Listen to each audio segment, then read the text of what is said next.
Como se suele decir, la música se sirve en disco. Los discos de vinilo tienen una demanda cada vez mayor entre los coleccionistas y DJs. Para abastecer a este mercado, algunas discográficas están editando más música en vinilo. Es un proceso de fabricación que se interpreta de forma bien orquestada. Para empezar la sintonía, lo primero es hacer el disco maestro o máster. Este disco está hecho de aluminio y será el núcleo del máster. Al principio, la superficie tiene una textura granulosa, pero se lija y se pule para dejarla lisa. Se colocan los discos de aluminio sobre una cinta transportadora y se llevan hacia un aparato que les aplicará una capa de laca.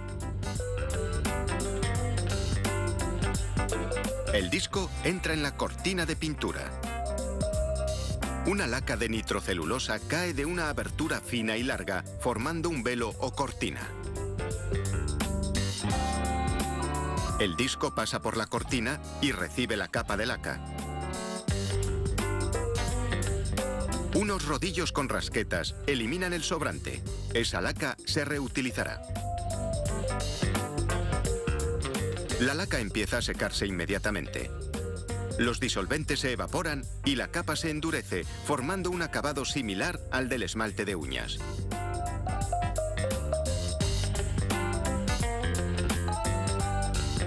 En esta zona de inspección, los operarios examinan todos los discos lacados en busca de golpes, polvo o agujeros.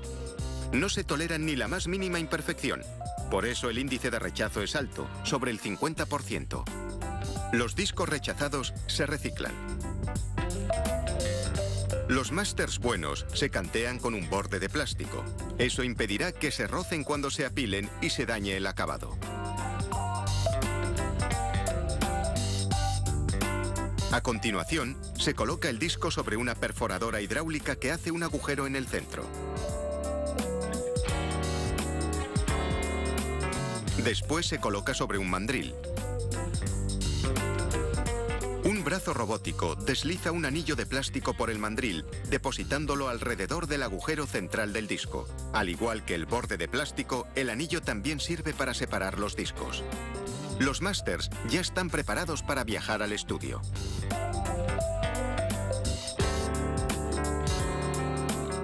El disco lacado está a punto de ser grabado. El ingeniero lo coloca en la máquina de grabación llamada torno. Retira la protección del borde. Y coloca un tubo de vacío en el centro que succiona la parte inferior del disco y lo sujeta.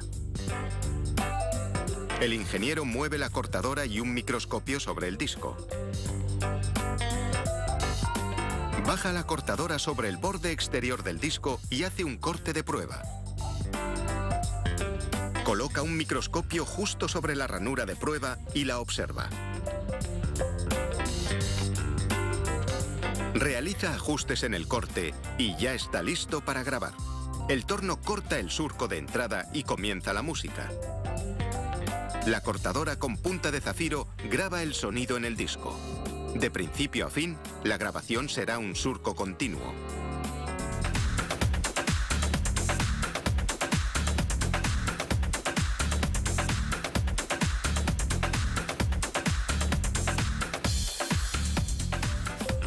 Un ordenador controla el corte y ajusta el espacio entre los surcos si es necesario. Una pequeña aspiradora se lleva los residuos a medida que la cortadora hace los surcos. Algunas personas creen que el vinilo produce un sonido más cálido y tiene más profundidad que las grabaciones digitales. Crear un disco analógico puede ser un reto. Para producir los bajos, la cortadora tiene que hacer surcos grandes y amplios que ocupan mucho espacio. Y aunque los surcos pueden tocarse, no pueden cruzarse. Al final de la grabación, la cortadora se levanta y el disco maestro ya está listo para la inspección. Si es aceptable, el ingeniero coloca una plataforma estabilizadora sobre él y graba un número de serie único sobre el lacado. Pronto, este disco maestro dejará huella.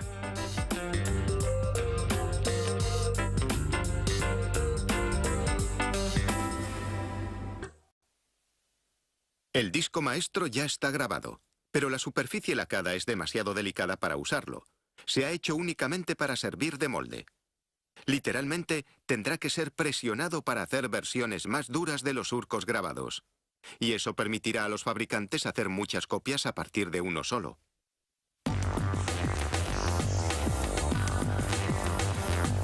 En el siguiente paso, se lava el disco lacado con agua y jabón. Se rocía con cloruro de estaño y plata líquida. El cloruro es un sensibilizador que ayuda a que la plata se adhiera a la laca. Se eliminan con agua los pequeños trozos de plata que no se pegan. En segundos, un lado de la laca se ha convertido en un imponente disco de plata con los surcos intactos. Se añade un metal más apagado al lado plateado para endurecer el disco. Se sujeta a un mandril en la cara inferior de la tapa de un tanque. El disco gira. Se enjuaga una vez más. El agua que está en el tanque es verde porque estas pepitas de níquel se disuelven en ella. Se baja la tapa y se sumerge el disco que sigue girando en la solución. Una carga eléctrica fusiona el níquel y la plata. Y el níquel se deposita en los surcos.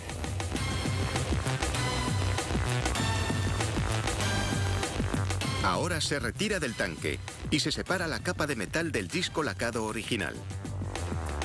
Este disco de metal es un estampador que se usará para hacer discos de vinilo. Y el disco lacado se desecha.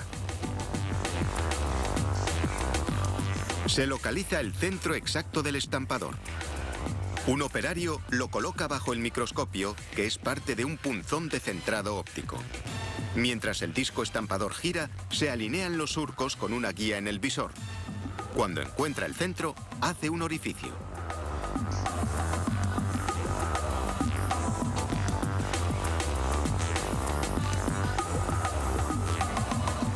El disco estampador se coloca en otra máquina para retocarlo. El disco gira y una rueda cortadora retoca el borde, dejando el disco estampador con un diámetro de 32 centímetros.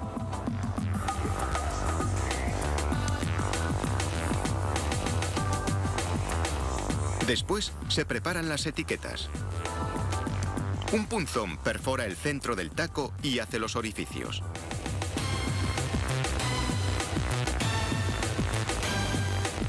A continuación se colocan las etiquetas en una mini prensa y se suben a otra cortadora que las redondea.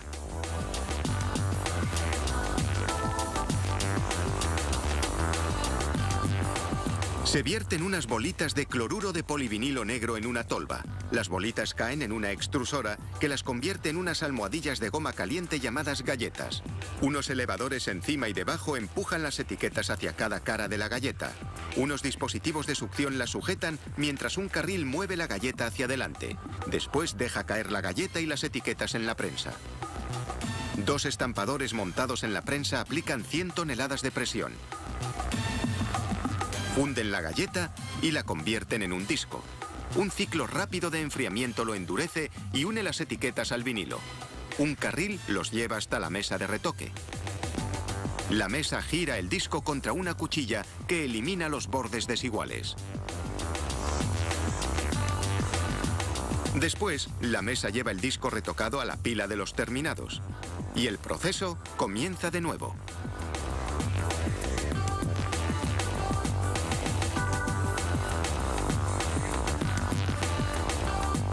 Es una producción musical perfectamente coreografiada.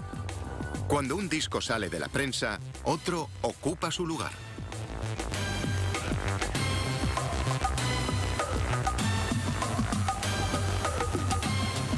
El prensado y retoque de un disco de vinilo se realiza en tan solo 28 segundos. Pero proporcionará horas de música a los entusiastas que se niegan a rendirse a la revolución digital y que siguen creyendo que el vinilo es lo mejor.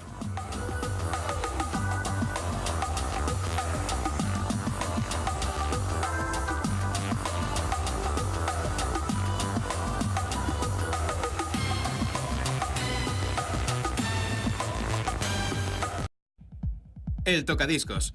Para leer la música, transforma los bultos de la superficie del disco en electricidad. El tocadiscos. Su aguja lee la música grabada en los surcos de un disco de vinilo. De hecho, el objetivo principal de un tocadiscos es transformar los valles y montañas de los surcos de un disco en electricidad. Posteriormente, la electricidad pasará por un amplificador y el altavoz la transformará en música. Para la aguja, leer los surcos de un disco de vinilo es como viajar cerca de 1 kilómetro sobre accidentes geográficos microscópicos. Cuando se pasa sobre la superficie del disco, la aguja no deja de moverse a una velocidad desorbitada. Para transformar los patrones de los surcos en electricidad, la aguja cambia de posición unas 18.000 veces por segundo. Vale. ¿Y cómo funciona? El tocadiscos. Un plato giratorio. Un motor. Un brazo. Y en la cápsula fonocaptora, un cartucho. Es precisamente en su interior donde los surcos del disco se convierten en electricidad. Cuando ponemos en funcionamiento un tocadiscos, su motor empieza a girar. En cuanto la aguja del cartucho toca el disco, sigue los surcos en espiral sin desviarse. A cada lado del disco hay unos surcos equivalentes a un recorrido de medio kilómetro. Como vemos que el disco gira sin parar, nos da la sensación de que la aguja no se mueve ni un ápice. Nada más lejos de la realidad. Las dos caras del disco están repletas de pequeñas subidas y bajadas, relieves microscópicos en realidad.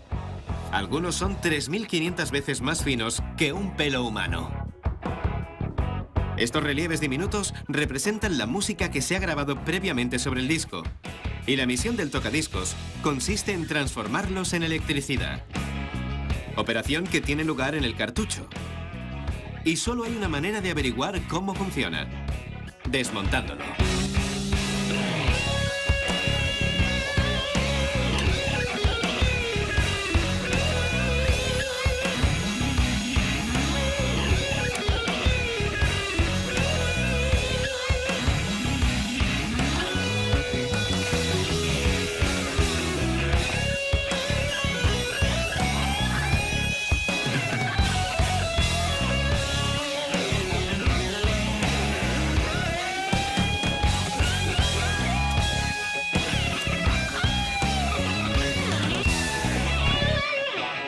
La aguja consta de dos partes: una especie de voladizo y la aguja propiamente dicha. También hay un imán, circuitos de cobre e hilos conductores. Cuando el disco está girando, la aguja le sigue guiándose por los surcos de la superficie. Es una aguja muy ocupada. No deja de moverse de arriba a abajo y de izquierda a derecha. Cambia de posición unas 18.000 veces por segundo. El cartucho transforma esta carrera salvaje en electricidad. ¿Cómo? Pues la aguja que sale de viaje lo hace enganchada a un imán que la sigue desde esa especie de voladizo. El imán también salta de un lado a otro. Y así es como se inicia el proceso. Los imanes emiten campos magnéticos. Cuando un imán se mueve, su campo magnético le sigue. De ese modo, los relieves de la superficie del disco, que representan la música, se transforman en un campo magnético móvil. El siguiente paso es transformar todo ese movimiento en electricidad. Y para eso están los circuitos de cobre. En realidad es un proceso natural que se da gracias a un fenómeno electromagnético: la inducción. Cuando un circuito de cobre se encuentra dentro de un campo magnético y uno de los dos se mueve con relación al otro, el movimiento genera una corriente eléctrica en el circuito. Es decir, los movimientos del campo magnético provocan la aparición de una corriente eléctrica en el circuito del cartucho. Esta corriente es una representación eléctrica de los relieves existentes en la superficie del disco. Una representación de la música. Misión cumplida. Ahora la corriente eléctrica pasará por el amplificador y saldrá expulsada por el altavoz. El tocadiscos es un virtuoso de la precisión.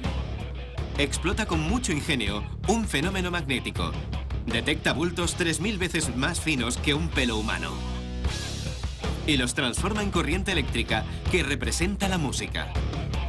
La transformación de pequeños relieves en electricidad para leer la música previamente grabada sobre un disco de vinilo Es una actuación de lo más espectacular.